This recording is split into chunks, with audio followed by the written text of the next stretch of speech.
नमस्कार, मेरा नाम है शालिनी सिंह तोमर और आज के इस वीडियो में हम बात करने जा रहे हैं कि आप nursing care plan easy way में कैसे फॉर्म कर सकते हो। जैसे कि मैंने बताया था कि पार्ट टू में हम डिस्कस करेंगे कि नर्सिंग केयर प्लान आप सबसे ईजीएस्ट वे में कैसे फॉर्म कर सकते हो। और अगर आपको पूरा नर्सिंग केयर प्लान फॉर्म करना सीखना है तो आप वीडियो को बिल्कुल भी स्किप नहीं करिएगा। चलिए देखते हैं। और अगर आपने पूरा वीडियो देख लिया तो मेक श्योर मैं बता रही हूँ कि आपको पूरा आ जाएगा फॉर्म करना, इतना तो कॉन्फिडेंस मुझे भी है। तो चलिए स्टार्ट करते हैं। और अगर आपने पार्ट 2 में नर्सिंग प्रोसेस, अगर आपको नर्सिंग स्टेप्स देखने हैं तो आप पार्ट 1 के लिए जा सकते हो। तो चलिए स्टार्ट करते हैं। तो जब नर्सिंग केयर प्लान हमें फॉर्म करना होता है तो हमें किन किन बातों का ध्यान रखना पड़ता है, मीन्स क्या चीज़ें, माइनर चीज़ें जिन्हें हमें ध्यान रखना पड़ता है और क्या मेजर चीज़ें हैं जिन्हें हमें अपने दिमाग में रखनी पड़ती है। तो सबसे पहले अगर हम बात करें कि according to the chief complain, जो भी जो पेशेंट हम आता है हॉस्पिटल में तो वो चीफ कंप्लेंट्स बताता है। तो हमें जब नर्सिंग केयर प्लान फॉर्म करना है तो हमें पेशेंट्स की चीफ कंप्लेन को ध्यान में रखते हुए फॉर्म करना है। ये हमारा हो गया फर्स्ट। फिर सेकंड हमारा आता है टर्म्स। देखिए, अगर आप नर्सिंग केयर प्लान लिख रहे हो या फिर आप नर्सिंग डायग्नोसिस, मेनली मैं नर्सिंग डायग्नोसिस की बात कर रही हूँ, तो अगर आप नर्सिंग डायग्नोसिस लिख रहे हो तो आप सीधे भी लिखोगे, मीन्स लाइक डायरेक्ट अगर आप यूज़ करोगे pain related to this area तो उतना रॉन्ग, मतलब वो गलत नहीं होगा। बट अगर आप कुछ टर्म्स यूज़ करते हो तो वो बहुत ही इफेक्टिव हो जाता है। जैसे कि एक्यूट पेन, ठीक है, तो अब आप एक्यूट पेन रिलेटेड टू करोगे तो देखिए कितना अच्छा लग रहा है। तो हमें कुछ टर्म्स को अपने दिमाग में रखना है। तो चलिए जानते हैं वो क्या क्या टर्म्स है। जैसे कि एक्यूट, देन इम्पेयर्ड। इम्पेयर्ड आप किस लिए यूज़ कर सकते हो? इम्पेयर्ड आप यूज़ कर सकते हो जैसे कि हाइपरथर्मिया, ये पेशेंट को अगर बुखार है तो आप हाइपरथर्मिया के लिए यूज़ कर सकते हो, उसका टेम्परेचर अप डाउन है, फिर हाइपोथर्मिया है, तब भी आप इम्पेयर्ड थर्मो रेगुलेशन यूज़ कर सकते हो। तो सेकंड हमारा हो गया इम्पेयर्ड थर्मो रेगुलेशन। फिर हमारा आता है इम्बैलेंस्ड। इम्बैलेंस्ड मीन्स अब जब कुछ भी बैलेंस नहीं है, कोई ऐसी चीज़ है पेशेंट के बॉडी में जो बैलेंस नहीं है, उसकी आपको नर्सिंग डायग्नोसिस फ्रेम करनी है। तो इम्बैलेंस्ड न्यूट्रिशनल स्टेटस, अगर न्यूट्रिशनल स्टेटस पेशेंट का जो है बैलेंस नहीं है तो आप लिख सकते हो imbalanced nutritional status. May be उसको एनोरेक्सिया हो रहा हो, मतलब एनोरेक्सिया मतलब लैक ऑफ एपेटाइट हो रहा हो, या फिर बहुत ज़्यादा भूख लग रही हो, हाइपर एनोरेक्सिया भी हो सकता है। तो इन दोनों केसेस में आप इम्बैलेंस्ड आप मतलब एक टर्म याद कर सकते हो, इम्बैलेंस न्यूट्रिशनल स्टेटस, बस। फिर हमारा आता है डिस्टर्ब। डिस्टर्ब, अब पेशेंट किस चीज़ में डिस्टर्ब होगा? मेनली आपका किस में लिखते हो डिस्टर्ब? Sleeping pattern.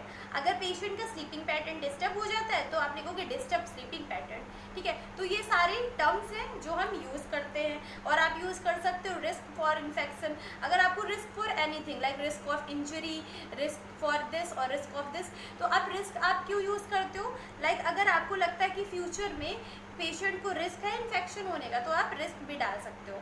ये आपका हो गया लाइक माइनर चीज़ें जो आपको अपने दिमाग में रखनी है care plan form, nursing diagnosis form करते हुए। फिर आप मेजर पॉइंट अपने दिमाग में रख सकते हो जब आप नर्सिंग केयर प्लान को फॉर्म कर रहे हो। तो सबसे पहले आपका आता है related to. Related to means कि क्या रीज़न है जिसकी वजह से पेन हो रहा है। अब रीज़न क्या हो सकता है? या फिर पेशेंट को कोई मेडिकल कंडीशन हुई होगी, जैसे कि पेशेंट को सिस्ट है, या फिर कोई भी मेडिकल डिसीज़ है, कोई भी डिसीज़ है उसको, तो हो सकता है, मतलब कि डिसीज कंडीशन की वजह से पेन हो सकता है। और या फिर सेकंड कॉज क्या हो सकता है? उसको सर्जरी हुई है उसकी वजह से पेन हो रहा है, या फिर कहीं पे कोई प्रोसीजर हुआ है जिसकी वजह से पेन हो रहा है। तो ये आपके क्या हो सकते हैं? ये रीजंस हो सकते हैं जिसकी वजह से उसे पेन हो रहा है। हम पेन की बात कर रहे हैं। फिर अगर सेकेंड हमारा क्या, मैंने बताया था as evidenced by. As evidenced by में आप कैसे प्रूव कर सकते हो? तो प्रूव करने के लिए मतलब आप लिखोगे कि एज एविडेंस्ड बाय, आप या फिर पेशेंट से पूछोगे कि आपको पेन हो रहा है, पेन कहाँ पे हो रहा है, कितनी इंटेंसिटी है पेन की। तो ये हो गया आपका पेशेंट्स वर्बलाइजेशन, बातचीत करके आपको पता चला कि पेशेंट को पेन हो रहा है। फिर आप क्या लिख सकते हो? Facial expressions.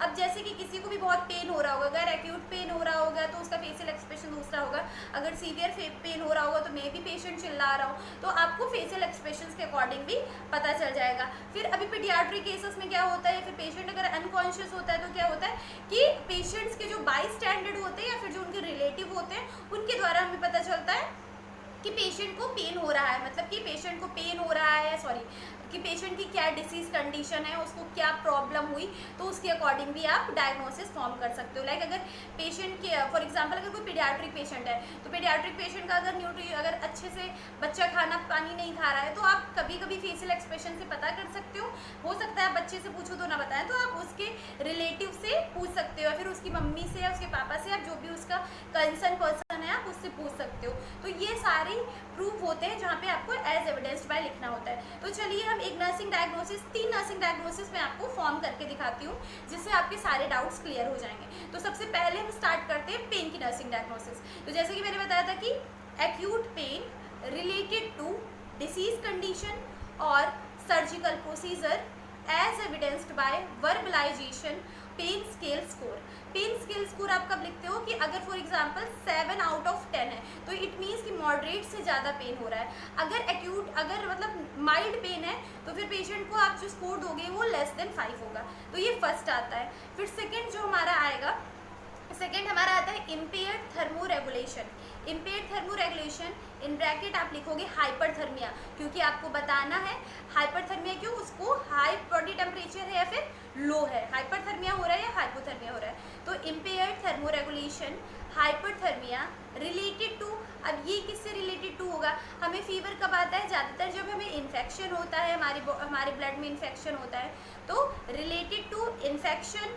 और पेन भी कभी कभी कॉज हो सकता है, मतलब रिलेटेड टू में भी आप पेन भी डाल सकते हो, क्योंकि पेन की वजह से भी फीवर आ जाता है। तो related to invasion of bacteria in the blood और इन्फेक्शन स्लैश आप डाल सकते हो पेन। एज एविडेंस्ड बाय, अब आपको पता कैसे चला, as evidenced by high body temperature. ठीक है, तो ये आपका सेकेंड हो गया, समझ में आया। Impaired thermoregulation in bracket hyperthermia related to pain, infection as evidenced by high body temperature. फिर हमारा जो थर्ड आता है imbalanced nutritional status. Imbalanced nutritional status means उसका न्यूट्रिशनल स्टेटस इम्बैलेंस नहीं है, तो हम एनोरेक्सिया पे बनाएंगे। Imbalanced nutritional status less than body requirement, जितनी बॉडी को रिक्वायर थी उससे कम है। रिलेटेड टू, अब रिलेटेड टू क्या होगा, डिसीज कंडीशन, पेशेंट को अगर कोई भी सीवियर डिसीज है उसकी वजह से खाना नहीं खा पा रहा है। Related to upper GI surgery, अगर गैस्ट्रोइंटेस्टाइनल सर्जरी हुई है उसकी वजह से भी नहीं खा सकता। Related to nausea and vomiting, बहुत नॉजिया और वोमिटिंग हो रही है तो उसकी वजह से भी नहीं खा सकता। As evidence by low body weight than normal, जितना बॉडी वेट होना चाहिए उससे नॉर्मल है। या फिर लाइक इनएबिलिटी टू स्टैंड और सिट लॉन्ग टाइम, वो खड़ा और बैठ नहीं पा रहा है क्योंकि उसको वीकनेस है और वीकनेस। तो ये सारे आप according to your chief complaint, अपने पेशेंट की चीफ कंप्लेन के अकॉर्डिंग फॉर्म कर सकते हो। फिर हमारा नेक्स्ट आता है फ्लूइड इलेक्ट्रोलाइट इम्बैलेंस।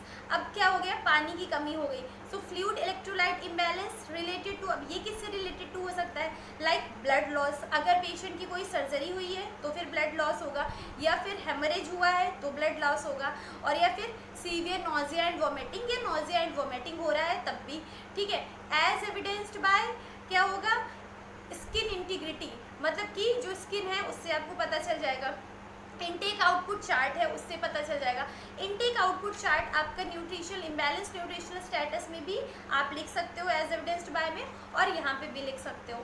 ठीक है, फिर हम जो नेक्स्ट की बात करेंगे लास्ट की, तो mainly risk for injury related to negligence, अगर कोई नेग्लिजेंस हो रहा है जिसकी वजह से चांसेस है कि पेशेंट को रिस्क हो सकता है। रिस्क का मतलब होता है कि आप पेशेंट में जो ऑब्जर्व कर रहे हो वो फ्यूचर में वो डायग्नोसिस डेवलप हो सकती है, जिसकी वजह से हम रिस्क लिखते हैं। ठीक है, और मैं एक बात आपको बताना भूल गई थी कि जब भी आप नर्सिंग केयर प्लान लिख रहे हो तो आपको प्रियोरिटीज़ पे ध्यान देना है। प्रियोरिटी मीन्स आपको प्रियोरिटी वाइज लिखना है। प्रियोरिटी मीन्स सबसे पहला आपका प्रियोरिटी क्या आता है, पेन होगा या फिर हाई बॉडी टेम्परेचर होगा, उसमें आप केयर दोगे। किस चीज़ पे पेशेंट को इमीडिएट केयर की रिकॉर्डिंग होती है, रिक्वायर है, वो हमारा होता है प्रियोरिटी वाइज। तो लाइक पेन हो रहा है, फीवर आ रहा है, तो पहले आप उस पर ध्यान दोगे। फिर अगर ब्रीथिंग डिफिकल्टी हो रही है तो ये तीनों आपके प्रियोरिटी में आएंगे। उसके बाद न्यूट्रिशनल इम्बैलेंस्ड आएगा कि न्यूट्रिशनल इम्बैलेंस्ड मतलब कि उसका जो न्यूट्रिशनल स्टेटस है वो बैलेंस नहीं है, आप उसको मेंटेन करोगे। फ्लूइड इलेक्ट्रोलाइट मेंटेन करोगे, फिर डिस्टर्ब स्लीपिंग पैटर्न मेंटेन करोगे। तो हमेशा प्रियोरिटी वाइज आपको सबसे पहले कौन सी केयर पेशेंट को देनी है वो नर्सिंग डायग्नोसिस आपको लिखनी है। ठीक है, तो होप कि आपको ये वीडियो अच्छा लगा होगा और समझ में आया होगा। और एक मैं सारी नर्सिंग डायग्नोसिस लिख के अभी मैं एक फ़ोटो अपलोड कर दूँगी, जिसकी वजह से आपके कोई भी जो डाउट है वो क्लियर हो जाएंगे डायग्नोसिस लिखने में।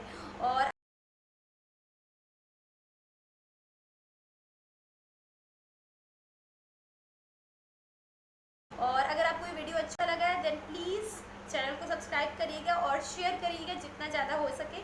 और मैं ट्राई करूँगी और भी नर्सिंग से रिलेटेड वीडियोस बनाने के लिए। Thank you so much for watching and thank you so much for giving you precious time. Thank you so much.